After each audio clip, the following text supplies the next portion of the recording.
जय हिंद दोस्तों, स्वागत है आपका एक बार फिर से हमारे और आपके प्यारे से यूट्यूब चैनल 92 एडू पर। तो आज हम आपके लिए लेकर आए हैं फिजिक्स का एक और नया टॉपिक, बीएससी सेकेंड ईयर, विद्युत चतुर्ध्रुव, इलेक्ट्रिक क्वाड्रुपोल। तो आपने क्लास 12th में विद्युत द्विध्रुव के बारे में पढ़ा होगा और मेरी पिछली वीडियो भी विद्युत द्विध्रुव वाली थी। तो विद्युत द्विध्रुव के बारे में आप पढ़ चुके हैं, लेकिन विद्युत चतुर्ध्रुव आप बीएससी सेकेंड ईयर में ही पढ़ रहे हैं। शायद मैंने तो नहीं पढ़ा, शायद आपने पढ़ा हो कहीं ना कहीं, लेकिन सेकेंड ईयर में ही है बेसिकली ये टॉपिक। ओके, तो इस वीडियो में हम पढ़ेंगे विद्युत चतुर्ध्रुव के बारे में और इसके कारण किसी बिंदु पर तीव्रता, इंटेंसिटी ऑफ इलेक्ट्रिक फील्ड की गणना भी करेंगे। तो चलिए शुरू करते हैं आज का हमारा कमाल का टॉपिक।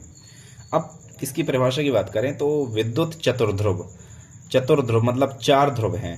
अब हमने जैसे द्विध्रुव पढ़ा था, दो ध्रुव थे उसमें, इसमें चार ध्रुव। तो चार ध्रुव को अपन इस प्रकार कर सकते हैं कि दो द्विध्रुव, तो द्विध्रुव के दो हो गए और दो और एक्स्ट्रा हो गए तो चार हो गए। मतलब जिसमें दो डाइपोल हों वो एक क्वाड्रापोल होता है। इस प्रकार से हम समझ सकते हैं।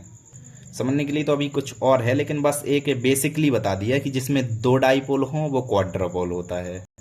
अब ये तो ठीक है दो डाइपोल हों, लेकिन इसमें कुछ कंडीशंस होती हैं। जैसे एक होती है कि दोनों के मैग्नीट्यूड बराबर हों, दोनों के जो परिमाण है, मैग्नीट्यूड है, वो बराबर हों, पहली चीज़। और दिशा में विपरीत हो, मतलब जो डायरेक्शंस हो उनकी अलग अलग हों। अभी हम इसका चित्र बना लेते हैं, फिर देखते हैं।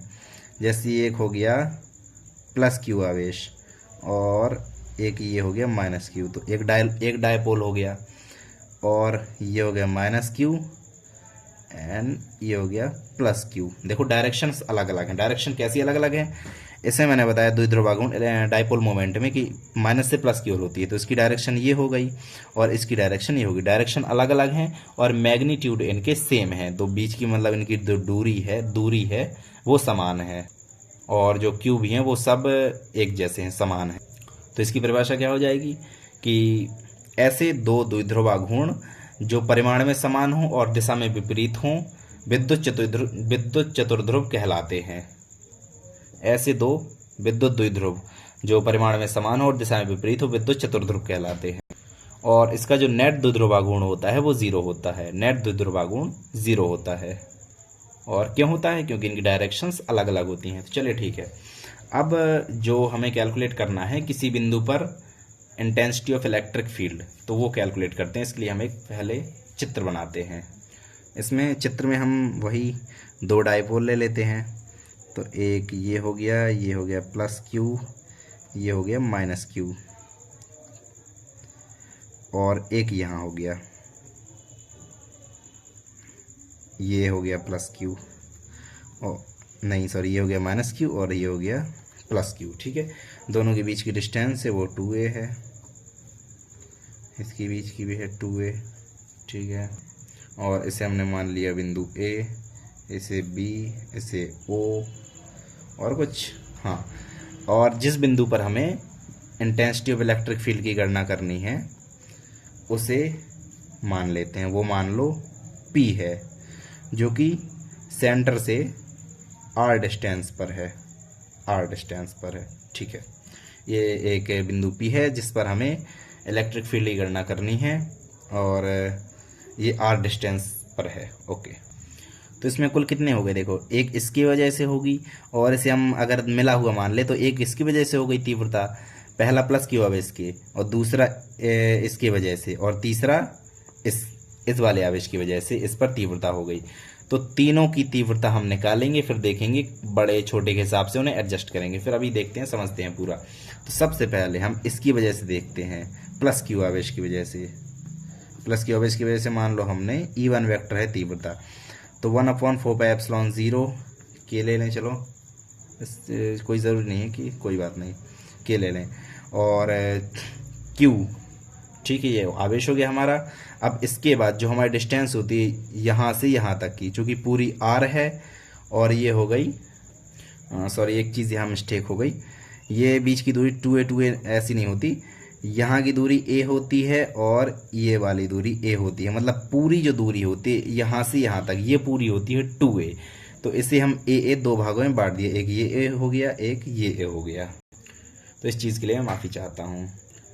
अब देखो डिस्टेंस कितनी हो गई, यहाँ से यहाँ तक, ए से पी की डिस्टेंस, पी से यहाँ तक पूरी देखो आर है, और आर में अगर हमने ए उड़ा दिया तो इतना बस बचा ना, मतलब आर माइनस ए का होल स्क्वायर। ठीक है, अब इसके कारण अब यहाँ बीच में देखो माइनस क्यू मतलब हो गए -2q।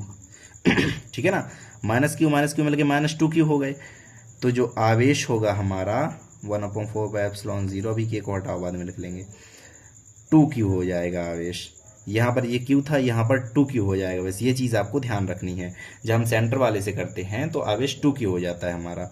और डिस्टेंस r, यहाँ से देख लो डिस्टेंस यहाँ तक r है, तो r डिस्टेंस नंबर 1 नंबर 2। अब माइनस नहीं, फिर प्लस q के कारण, मतलब इस तरफ वाला बिंदु b के कारण, तो इसे 3 मान लो बराबर 1/4πε0 q बटे r प्लस ए का होल स्क्वायर नंबर 1 2 3। ठीक है, अब एक चीज़ ध्यान से देखो, प्लस क्यू आवेश इसे बाहर की ओर प्रतिकर्षित करेगा, और ये वाला प्लस क्यू आवेश इसे बाहर की ओर प्रतिकर्षित करेगा। मतलब जो E1 है और E3 है, इसके द्वारा तीव्रता और इसके द्वारा तीव्रता, ए के द्वारा तीव्रता, बी के द्वारा तीव्रता, इन दोनों की डायरेक्शन समान है। ध्यान से सुन लो, इन दोनों की डायरेक्शन समान है। इसके द्वारा इस तरफ तीव्रता लग रही है इसी डायरेक्शन में, और इसके द्वारा भी इसी डायरेक्शन में तीव्रता लग रही है। तो इन दोनों के क्या समान है? डायरेक्शन समान है। और डायरेक्शन समान हो तो ये दोनों जुड़ जाएंगे। जब हम टोटल ई निकालेंगे तो E1 vector plus E3 vector, ठीक है, ये दोनों जुड़ गए। अब जो E2 वेक्टर है इसे अट्रैक्ट कर रहा है, मतलब इसकी डायरेक्शन ऐसे हो जाएगी, और डायरेक्शन जब ऐसे होगी तो ये माइनस में आएगी, क्योंकि इसकी डायरेक्शन जो है वो अलग है, तो -E2 वेक्टर।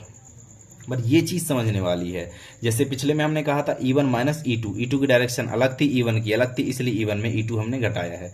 अब यहाँ पर E1 और E3 की डायरेक्शन एक जैसी है और E2 की डायरेक्शन अलग है, तो E1 E3 को जोड़ दिया और E2 को हमने घटा दिया। बस इस प्रकार से हमें करना है। अब इसके बाद देखते हैं, चलिए नेक्स्ट पेज में, तो इसे हम फिर से लिख लेते हैं। E1 vector equal to E1 नहीं यार, हाँ, plus E3 vector minus E2 vector. बस इसमें जो भी वैल्यूज़ हैं वो हम रख देंगे, और इसमें मॉड तो लगाना ज़रूरी है भाई। ठीक है, अब इनके मान क्या थे? 1/4πε0 q बटे r माइनस, यही थे ना यार, लेकिन देख लूँ, हाँ, r माइनस ए का होल स्क्वायर प्लस 1/4πε0 q बटे r प्लस ए का होल स्क्वायर, जो भी इनकी वैल्यूज़ हों वो आप रखते जाइए, प्लस 1/4πε0 2q बटे r स्क्वायर। ठीक है, अब जो भी इससे कॉमन आउट हो रहा हो वो सब कॉमन कर लें, तो q बटे 4πε0 ये सब कॉमन हो रहा है, और यहाँ पर क्या बचा? 1/r माइनस ए का whole square plus 1/r plus ए का हो। बस नॉर्मल अब कैलकुलेशन है, बस शुरू में बस दिमाग लगाने की वाली चीज़ है। ठीक है, अब बस LCM ले लो, q बटे 4πε0, ऐसे कर लूँ, हाँ, तो r माइनस ए का होल स्क्वायर, r प्लस ए का whole square and r square.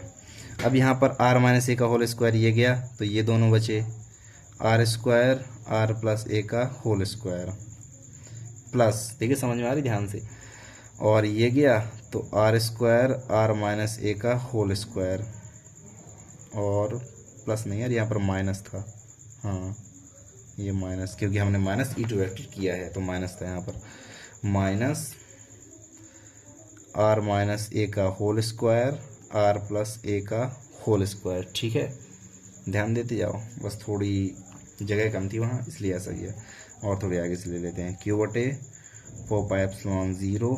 अब इसके बाद हमें बस नॉर्मली कैलकुलेशन करनी है, तो जो कोष्टक है उन्हें हम खोलते हैं। चलिए, r square plus a square plus 2ra प्लस r square plus a square minus 2ra, ठीक है ना, a plus B, A minus B का होल स्क्वायर वाले फॉर्मूला लगा दिए। अब यहाँ पर minus a plus B, A minus b, मतलब a square minus b square, और ये लो बटे में जो कुछ था उसे सबको लिख दो, तो r माइनस ए का होल स्क्वायर आर प्लस ए का whole square and R square, ये हो गया हमारा कांस्टेंट। ठीक है, अब इसके बाद बस कैलकुलेशन करने जानी है हमें इसे, और सॉल्व जितना छोटा से छोटा ये हो जाए उतना करते जाना है हमें। और यहाँ पर एक चीज़ छूट रही है, यहाँ का 2, ये भी 2, ये आ गया। ठीक है, आर की पावर 4 प्लस आर स्क्वायर ए स्क्वायर, देखना यहाँ पे आर की power 4 plus r square A square plus 2 r cube a plus 2 r cube a. ठीक है, प्लस आर की पावर 4 प्लस आर स्क्वायर ए स्क्वायर, ओके ना, हाँ, and minus 2 r cube a. ठीक है, इन दोनों एक गुणा कर लिया हमने। अभी इसे रोक लें, अभी यहाँ रुको, चलो इसे रोक लेते हैं वरना लाइन बहुत बड़ी हो जाएगी। आर स्क्वायर माइनस ए स्क्वायर का होल स्क्वायर, ठीक है, बटे आर माइनस ए का होल स्क्वायर, आर प्लस ए का whole square into R square, नहीं, हाँ, अब क्यू बटे 4 पाई एप्सिलॉन 0। अब देखो 2 आर क्यूब 8 और प्लस माइनस के हैं तो ये दोनों कट जाएंगे। इसके बाद आर की पावर 4 2 आर की पावर 4 हो जाएंगे, आर की पावर 4 आर की पावर 2 आर की पावर 4 और आर स्क्वायर ए स्क्वायर प्लस 2 आर स्क्वायर ए स्क्वायर। ठीक है, ये दोनों भी खत्म, और कुछ बचा? और कुछ नहीं। अब इसका तो 2 आर स्क्वायर, अभी उससे पहले हम इसका कोष्टक ये स्क्वायर खोल लेते हैं, ए माइनस बी का होल स्क्वायर, तो ए स्क्वायर, देखो स्क्वायर के square power 4 plus B square minus 2 R square ए स्क्वायर। ठीक है, बड़ी ही संभल के आपको कैलकुलेशन करनी है। आर माइनस ए का होल स्क्वायर, आर प्लस ए का whole square into R square. ठीक है, अभी करते जाओ। क्यू बटे 4 पाई एप्सिलॉन 0 2 आर की पावर 4 प्लस 2 आर स्क्वायर ए स्क्वायर माइनस 2 आर की पावर 4 माइनस 2 ए की पावर 4 प्लस 2 आर स्क्वायर ए स्क्वायर बटे ए आर माइनस ए का होल स्क्वायर, आर प्लस ए का होल स्क्वायर, आर स्क्वायर। ठीक है, अब नेक्स्ट पेज में करते हैं हम। और यहाँ पर एक चीज़, 2 दूनी 4, 2 दूनी 4, 4 आर स्क्वायर ए स्क्वायर। अभी देखो 2 आर की पावर 4 2 आर की पावर 4 ये दोनों कट जाएंगे, और 4 2 6, 6 आर स्क्वायर ए स्क्वायर हो जाएगा माइनस 2 ए की पावर 4। बताया यहाँ क्या क्या बचेगा, तो चलिए पहले लिखते हैं नेक्स्ट पेज में। क्यू बटे 4 पाई एप्सिलॉन 0 और क्या क्या बचा है अपने पास, 6 R square A square,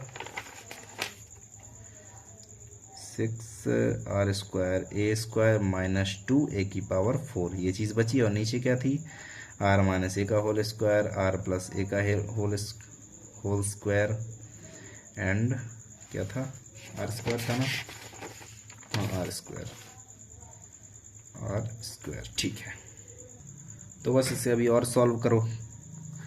4 pi epsilon 0 A plus B A minus B, यहाँ पर भी वर्गांतर सूत्र लगा दो, तो 6 R square A square minus 2 A की पावर 4 बटे आर स्क्वायर माइनस ए स्क्वायर की पावर 2 इंटू आर स्क्वायर। ठीक है, अब यहाँ से एक चीज़ कॉमन लेनी है हमें। कॉमन क्या लेना है, 6 ए स्क्वायर, ये चीज़ ध्यान रखना है, हमें यही चीज़ कॉमन लेनी है, 6 ए स्क्वायर। तो क्यू बटे 4 पाई एप्सिलॉन 0 6 ए स्क्वायर, चलो हमने कॉमन ले लिया। यहाँ क्या बचा, यहाँ तो आर स्क्वायर बचा। अब माइनस यहाँ क्या बचा, ए स्क्वायर आ गया बाहर और 6 मतलब बटे में 3, यहाँ पर ए स्क्वायर बटे 3 बचा। देखो ए स्क्वायर बस बचा, ए स्क्वायर बाहर आ गया, ए स्क्वायर बचा और 6 सो बटे में 3 आ गया। एंड वही चीज़ आर स्क्वायर माइनस ए स्क्वायर की पावर होल स्क्वायर आर की पावर 2। ओके, अब जैसा हमने डायपोल वाले में किया था कि आर ग्रेटर ए, ठीक है, तो हम आर स्क्वायर माइनस ए स्क्वायर, इसे हम क्या लिख सकते हैं, इसे हम अप्रॉक्सीमेटली आर स्क्वायर लिख सकते हैं। लगभग, बराबर नहीं लिख सकते क्योंकि ए का कुछ ना कुछ तो वैल्यू होगी, लेकिन हमने मान लिया कि आर की जो वैल्यू है ए से बहुत बड़ी है, तो ए का कुछ ना कुछ वैल्यू होगी, तो आर स्क्वायर हमने उसके अप्रॉक्सीमेटली बराबर मान लिया हमने। ओके, और इसमें भी अगर ये घटेगा तो वही चीज़ आ जाएगी, ए square minus a³/3 r² - a³/3, ये अप्रॉक्सीमेटली ये आ जाएगा r² के बराबर। तो बस यही चीज़ वैल्यू हम रख देते हैं। q6a²/4πε0, यहाँ से ऊपर r² बचा, बटे में ये r² r⁴ इज इट, नहीं r², इसका मान देखो, इसका मान r² और पावर 2 ये भी लगी है, हम देख नहीं पाए थे। r² पावर 2 मतलब r⁴ और r², ये बाहर वाला r², तो r² से r² खत्म हो गया।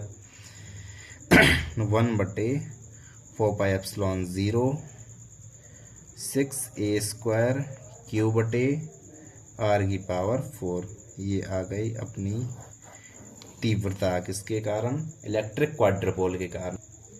तो ऐसा करना था ऐसे, सॉरी ऐसा करना था ऐसे।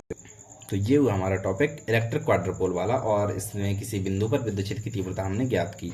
तो आज का टॉपिक हम यहीं पर एंड करते हैं, मिलते हैं अगले टॉपिक के साथ। Thank you so much, bye bye.